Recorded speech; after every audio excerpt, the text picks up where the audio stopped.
अस्सलाम वालेकुम, welcome back to tease your brain with Shamsa. उम्मीद है आप सब खैरियत से होंगे और आपके रोज़े बहुत अच्छे जा रहे होंगे। अब हम करीब हैं ईद की तरफ, ठीक है ना। और मैंने ये सुना है कि बहुत से स्कूल्स में आखिरी अशरे में आपको ऑफ दिया जा रहा है, तो क्यों ना उससे पहले हम बच्चों को ईद का जो कॉन्सेप्ट है, ईद का कॉन्सेप्ट ये नहीं कि बस नए कपड़े पहनने, चूड़ियाँ पहननी है, मेहंदी लगानी है और मिठाई लेनी है, लोगों से मिलना है और ईद ही वसूल करनी है। नहीं, ईद इज़ बियॉन्ड दैट। ये हम बच्चों को इंक्वायरी के थ्रू उनकी इसके पीछे क्या साइंस है, हम कैसे अपने सब्जेक्ट्स में ये लाएं ताकि उनको लगे कि yes, when we are celebrating Eid there is a purpose behind this। और मैं आपको different lessons के ideas दूंगी, different task आपको शेयर करूंगी कि आप कैसे अपने सब्जेक्ट्स में वो टास्क दे सकते हैं। तो चलें पहले साइंस एंड मैथ की बात करते हैं। इन दो सब्जेक्ट्स को आप कैसे इंटीग्रेट करेंगे और ईद के आइडियाज़ को उसमें कैसे इनकॉर्पोरेट करेंगे कि बच्चों की एक मीनिंगफुल इंक्वायरी हो जाएगी। तो आप ये असाइनमेंट दे सकते हैं, पहले उनको ये बताएं what is a lunar calendar, क्योंकि मुस्लिम्स जो हैं वो ल्यूनर कैलेंडर को फॉलो करके ईद को डिटरमिन करते हैं कि कब ईद होगी, और इसी तरह हम रमज़ान को भी इसी तरह स्टार्ट करते हैं, ठीक है ना। तो ल्यूनर कैलेंडर क्या है, how is it different from our English calendar, ठीक है। तो और ल्यूनर कैलेंडर की इस्लामिक वैल्यू क्या है, क्यों वो इस्लाम के अंदर इतना सिग्निफिकेंट है, तो ये आप बच्चों को रिसर्च क्वेश्चन दें। और जब आप उसके बारे में डिस्कशन भी करें, समझाएं, तो आप बताएं कि जो ल्यूनर साइकिल है वो जो होता है ना, वो यानी जो ल्यूनर ईयर है वो 11 डेज शॉर्टर है फ्रॉम सोलर ईयर। जो हमारा सोलर ईयर है, जो अर्थ रोटेट करती है ऑर्बिट के ऊपर, it takes 365 days to complete one circle. तो ल्यूनर ईयर जो है वो 11 डेज शॉर्टर है और वो है 354 days 8 hours 48 minutes and 34 seconds shorter than the solar year. इसी वजह से जो है ईद जो है हमारी फिक्स डेट पे नहीं होती हर साल, वो हर साल 11 दिन पहले चली जाती है। यही वजह है कि जैसे रमज़ान है, आपको चाँद नज़र आता है तो हर साल आप देखें वो 10 दिन पहले चला जाता है। तो यही वजह है ल्यूनर ईयर की वजह से कि जो वो डेज शॉर्टर हैं तो वो इसका फ़र्क पड़ता है कि it's not a fix date as compare to solar year, जिसको हमें पता है कि भाई ये डेट, ये हम डे सेलिब्रेट कर रहे हैं, इस साल इस डेट को आता है। आप कोई भी दूसरे इवेंट्स उठा लें, ठीक है ना। तो ये बच्चों को आप समझाएं और फिर उनको ये रिसर्च असाइनमेंट दें कि भाई research the Islamic lunar calendar, how it is calculated. और इसके लिए आप टास्क क्या देंगे, उनको एक टेम्पलेट बना के दें जिसमें आप कॉलम्स बनाएं। जैसे आखिरी अशरे में जब बच्चे घर में होंगे, जब वो आएंगे ईद के बाद, तो आप उस पर फिर आप उनके असाइनमेंट्स चेक करके इस पर डिस्कशन कर सकते हैं। बहुत ज़बरदस्त लेसन हो जाएगा।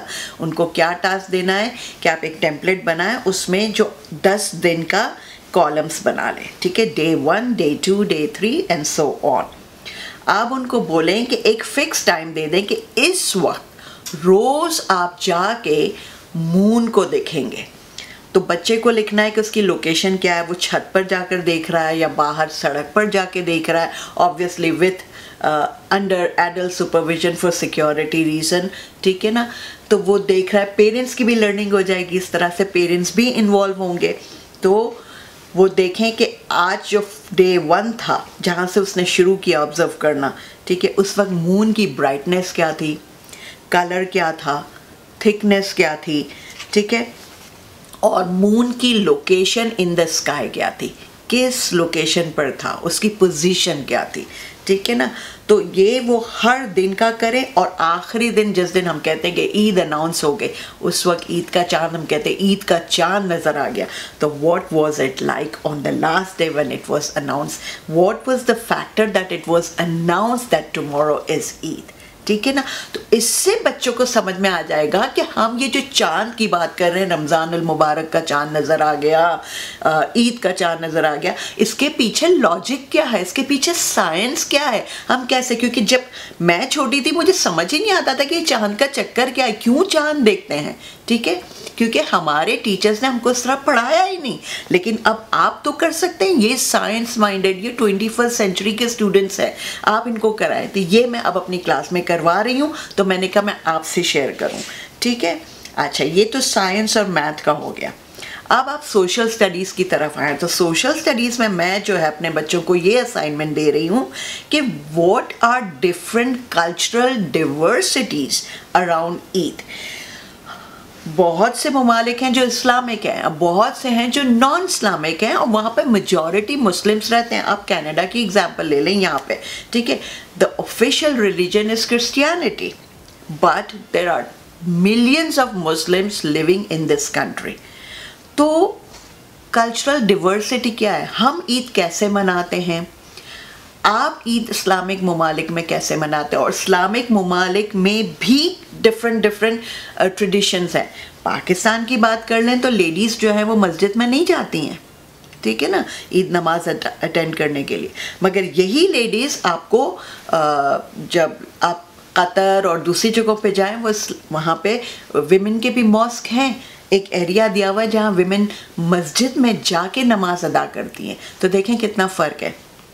तो आप इनको ये दें कि क्या फ़र्क है, मुस्लिम्स अराउंड द वर्ल्ड वो ईद कैसे मनाते हैं। जैसे यहाँ पर हम ईद नमाज के लिए मॉस्क में जाते हैं, ठीक है, तो क्या डिफरेंस है। प्लस पाकिस्तान में और दूसरे इस्लामिक कंट्रीज़ में आपको तकरीबन हफ्ते भर की ईद की छुट्टियां भी मिल जाती हैं, जिसमें 3 ईद और फिर उससे पहले हम जो है वो आखिरी जो लैलतुल क़द्र और ये सब मिला के आपको तकरीबन 8-10 दिन की छुट्टी मिल जाती है। और अब जैसे मैंने बताया कि आखिरी अशरे में सारे स्कूल्स में छुट्टी हो रही है, बहुत सारे स्कूल्स में, तो हमें तो छुट्टी नहीं मिलती। मैंने तो ऐसे भी गुजरे कि मैं ईद के दिन क्लास में पढ़ा रही हूँ, क्योंकि उस दिन मेरी फील्ड ट्रिप थी, उस दिन मेरा क्योंकि स्कूल की, अब मैं अकेली तो नहीं हूँ ग्रेड 4 में, मेरे साथ जो दूसरे को टीचर्स हैं वो तो मुस्लिम नहीं हैं, तो फील्ड ट्रिप प्लान की गई, असेसमेंट प्लान किया गया, तो मैंने तो क्लास में पढ़ाया। मुस्लिम जो बच्चे हैं मेरी क्लास में उन्होंने छुट्टी ले ली, उनका मैंने असेसमेंट बाद में ले लिया, पर मैं बीइंग अ टीचर तो स्कूल में थी। तो क्या है, और बहुत सौ को तो छुट्टी भी नहीं मिलती, ऑफिस में जो काम करते हैं नमाज पढ़ के फ़ौरन भागते हैं, बहुत सौ को नमाज पढ़ने जाने के लिए मौका नहीं मिलता है, क्योंकि अगर वो यूनिवर्सिटी में भी पढ़ रहे हैं, कुछ मास्टर्स कर रहे हैं, तो उनको छुट्टी नहीं मिलती, उनकी क्लास है, उनका कोई असाइनमेंट है, उनका असेसमेंट है। तो ये भी डाइवर्सिटी बच्चों को ये सीखने मिलेगी कि ऐसा नहीं कि जो बच्चों को कॉन्सेप्ट होता है, जैसे मैं छोटी थी तो मेरे जहन में था अरे ईद है तो उसका मतलब है छुट्टी है, ठीक है, और मेरे जहन में ये परसेप्शन था कि पूरी दुनिया में छुट्टी होती है, बट ऐसा नहीं है, ठीक है। टांजानिया में हमें सिर्फ पहले दिन ईद की छुट्टी मिलती थी, स्कूल्स बंद होते थे, दूसरे दिन तो आपने काम पे जाना होता था। आप तो माशाल्लाह 3 दिन की छुट्टी मनाते, तो ये तो बच्चों के जहन में आता है कि नहीं हर जगह पे 3 दिन होती, तो उनको इस तरह कल्चरल डिवर्सिटी मिलेगी। फिर हम उस पर आ जाते हैं फूड पर। अब जैसे हमारा साउथ एशियन कल्चर ये है कि बिरयानी तो बननी ही बननी है ईद पर, सेवइयाँ तो बननी ही बननी है, मगर दूसरी कंट्रीज़ में कौन से फूड हैं जो कल्चरली ईद पे ज़्यादा खाए जाते हैं। जैसे कि अगर आप मिडिल ईस्टर्न कंट्रीज़ में जाएं तो बकलावा है वो स्वीट का, हम तो यहाँ पे गुलाब जामुन सब कुछ खा लेते हैं, ठीक है ना, मगर वो किस फूड को, किस मिठाई को ज़्यादा इम्पोर्टेंस देते हैं, बकलावा है, वो क्यों ट्रेडिशनल मिठाई है, ठीक है। उसके अलावा उनकी क्या दूसरे सेवरी आइटम्स होते हैं जो वो ऑफ़र करते हैं ईद के वक्त, ठीक है। फिर आप ईदी पर आ जाएं कि भाई ईदी जब पाकिस्तान में कि हमने रुपीज़ में दे दिया, मगर इसके अलावा क्या ईदी हो सकती है, तो दूसरे लोग किस तरह से ईद के गिफ्ट्स और क्या एक्सचेंज करते हैं, तो उसको उनको पूरा ग्लोबल पिक्चर आ जाएगा कि Eid is not like only how we celebrate, Eid can be celebrated, and Eid is celebrated in many different ways in different parts of the world because of the context, because of the limitations, because of the challenges and because of the strengths they have, ठीक है ना। तो ये एक आप अच्छा सा assignment दे सकते हैं। इसके ऊपर बच्चे पूरी प्रेजेंटेशन तैयार कर सकते हैं, पोस्टर्स बना सकते हैं। अगर आपके पास टेक्नोलॉजी क्लासरूम है तो वो स्लाइड शोज कर सकते हैं। घर पे बैठ के वो गूगल क्लासरूम से आपको भेज सकते हैं, अगर घर में तो डिवाइस है, ठीक है। तो इस तरह कितनी लर्निंग हो जाएगी। और फिर उनमें डिफरेंट ट्रेडिशन, फूड की पिक्चर्स डाल दें, ड्रेसेस की पिक्चर्स डाल दें कि किस किस मुल्क में क्या ईद ड्रेसेस कॉमन हैं और किस तरह से नमाज अदा की जाती है और कहाँ पे नमाज अदा की जाती है और क्या चैलेंजेस होते हैं। तो ये बड़ा अच्छा असाइनमेंट हो जाएगा, ठीक है। तो ये सोशल स्टडीज़ का भी हो गया, हमने साइंस और मैथ की भी बात कर ली। अब हम आते हैं लैंग्वेज आर्ट पर। अब लैंग्वेज आर्ट में मैं बड़ी मज़े की चीज़ बताती हूँ। अब देखें, ईद कार्ड तो हम सब बनाते हैं, ठीक है ना, बच्चे भी बनाते हैं, बड़े भी बनाते हैं। अब आप अपने राइटिंग के अंदर कैसे लाएंगे? तो आप बच्चों को ये टास्क दें कि भाई जो है वो जिसके बारे में वो सोच रहे हैं, जो उनके लिए बहुत क्लोज है, ठीक है, in the family, in friends, relatives, at school, आप उनको ये असाइनमेंट दें कि भाई right a very good message for someone who is very close to you, who you love the most and who is so important to you in life. आप उनके लिए एक ईद का बहुत अच्छा मैसेज दें। इससे क्या होगा, बच्चे की पहले विजुअलाइजेशन और इमेजिनेशन बढ़ेगी कि वो उन जिनके लिए भी वो कार्ड लिख रहे हैं वो उनके बारे में सोचेंगे, उनकी क्वालिटीज़ के बारे में, ठीक है। Once they write down the message, ठीक है, फिर इनसे आप ये कराएं, ग्रुप एक्टिविटी कराएं या पेयर एक्टिविटी कराएं कि हर कोई अपना मैसेज अपने राइट हैंड, जो आपका राइट हैंड पार्टनर है, जो आपका राइट एल्बो पार्टनर है या लेफ्ट एल्बो पार्टनर है, या बच्चे ग्रुप में बैठते हैं तो कि आप वो करा दें कि आप इनके साथ एक्सचेंज करेंगे, आप इनके साथ एक्सचेंज करेंगे।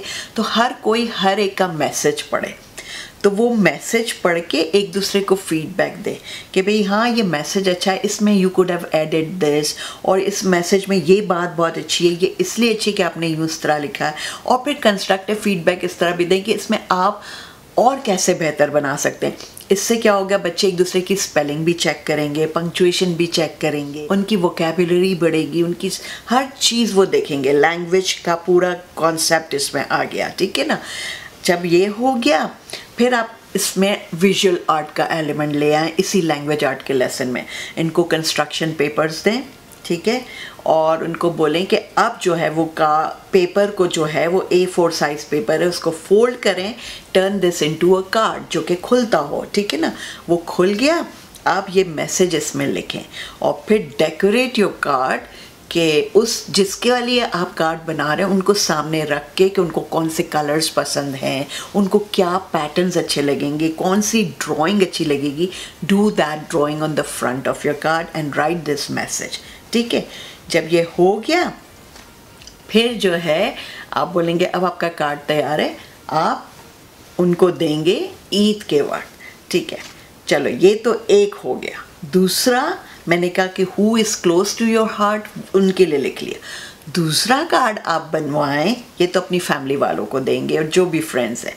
दूसरा कार्ड आप इसी तरह बनवाएं और आप उनको ये सामने रखें, उनको बोलें कि हम ये कार्ड्स जाके चैरिटीज़ में देंगे। चैरिटीज़ कौन सी है, हम ईदी होम्स में देंगे उन बच्चों को जिनके पेरेंट्स नहीं हैं। हम अंसार बर्नी ट्रस्ट में जाएंगे, हम वहाँ देंगे। और स्कूल से आप लिएस करवाएं।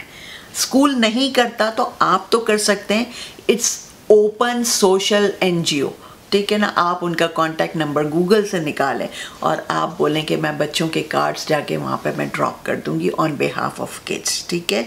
आप नहीं कर सकते, आप पोस्ट कर दें, ठीक है।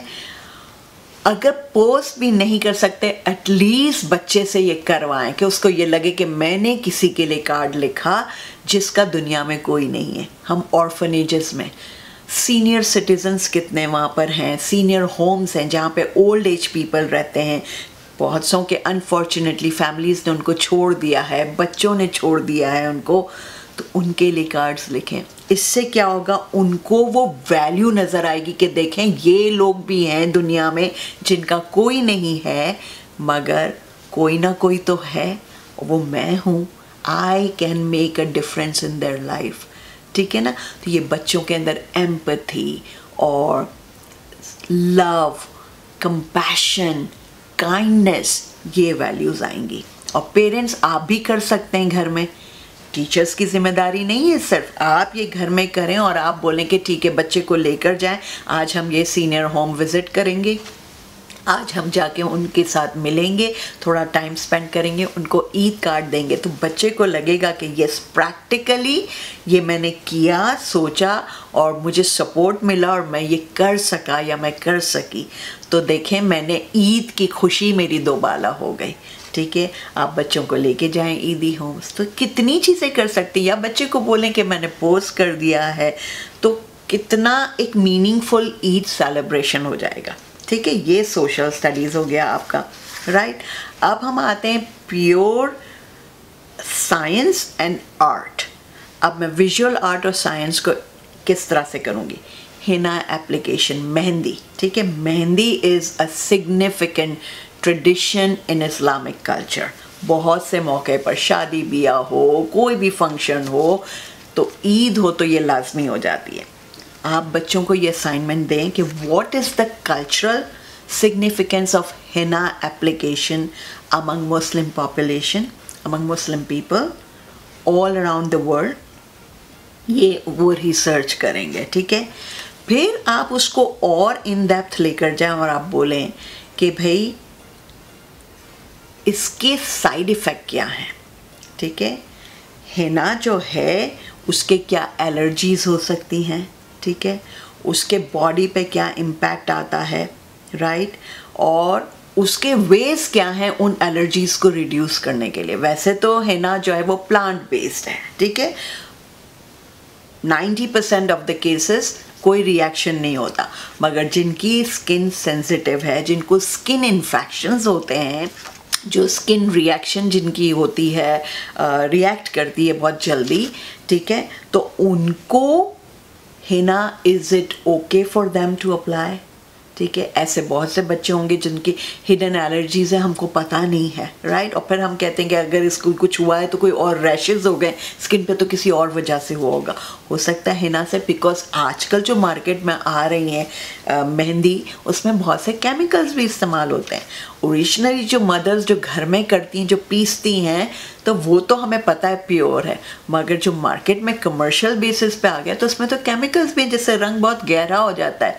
ठीक है ना, तो उसके स्किन के ऊपर और बॉडी पे क्या इफ़ेक्ट्स आ सकते हैं, तो बच्चे इस पे रिसर्च करेंगे और फिर वो कॉन्शियस भी हो जाएंगे। वो अपनी फैमिली को भी एजुकेट करेंगे, पेरेंट्स को भी एजुकेट करेंगे, और पेरेंट्स अगर मुझे देख रहे हैं तो प्लीज़ आप भी ये एजुकेट कर सकते हैं बच्चों को। ठीक है ना, तो ये आप असाइनमेंट दे दें। उसके रिस्क फैक्टर्स क्या हैं, क्या पोटेंशियल रिस्क फैक्टर है कि अगर हिना से किसी को एलर्जी है तो क्या क्या हो सकता है। तो देखें, पूरी साइंस की इंक्वायरी हो गई। फिर आप विजुअल आर्ट्स का कैसे एलिमेंट लेके आएंगे, तो बच्चों से क्लास में जब आप आर्ट लेसन, आपके यहाँ तो आर्ट टीचर्स दूसरे होते हैं, हम तो क्लास में ही कराते हैं, but it's not necessary if you are not teaching art, you can still do in your science lesson. जब ये करा दिया तो अब आप बच्चों को बोलें कि आप मैथ के पैटर्न्स को सोचो, दूसरे डिफरेंट कलर कॉम्बिनेशन का सोचो, पैटर्न कलर्स का सोचो, तो कैसे आप हिना के डिज़ाइंस बना सकते हैं जो कि इस्लामिक वैल्यू को वो डिस्प्ले करे, एग्जिबिट करे।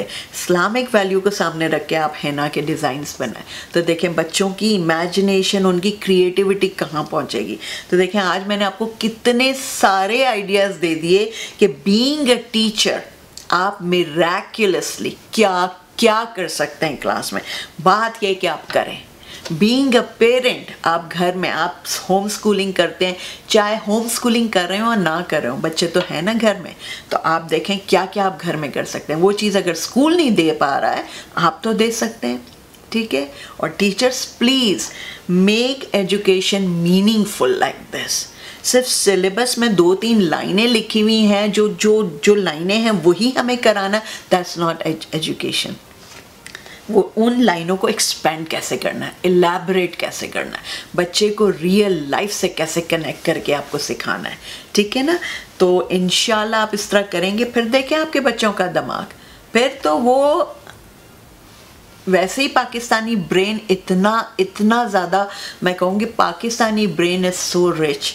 अगर ये चीज़ें हम बच्चों को कराएं, वो बच्चे दुनिया को बीट कर जाएंगे। हमें नहीं कराएगा इस तरह स्कूल्स में, कभी हमें कराया नहीं कराया, हम तो करा सकते हैं। We can become change agent. ठीक है ना जी, तो फिर मिलते हैं। अब मैं आपको एडवांस ईद मुबारक भी बोल दूं, क्योंकि जब तक ये वीडियो आएगी तो ईद बहुत करीब होगी और ईद की आपके सेलिब्रेशंस होंगे, आप बिज़ी भी होंगे, तो मैं आपको एडवांस में ईद मुबारक बोल दूं अपनी तरफ से, अपनी फैमिली की तरफ से। हमें भी अपनी दुआओं में याद रखें और बहुत खुशियां बांटें। और अल्लाह मियाँ से दुआ है कि भाई इस ईद के मौके पर बरकतें बरकतें और बरकतें हर तरफ हों और हमारी जितनी मुश्किलात हैं वो आसान हों। आमीन सुम्मा आमीन। फिर मिलते हैं अगली दफ़ा एक नए आइडिया के साथ और बहुत इम्पॉर्टेंट आइडिया के साथ, जो कि स्कूल्स में ज़रूरी हैं, जो कि घरों में ज़रूरी है। फिर सी यू, अल्लाह हाफिज़।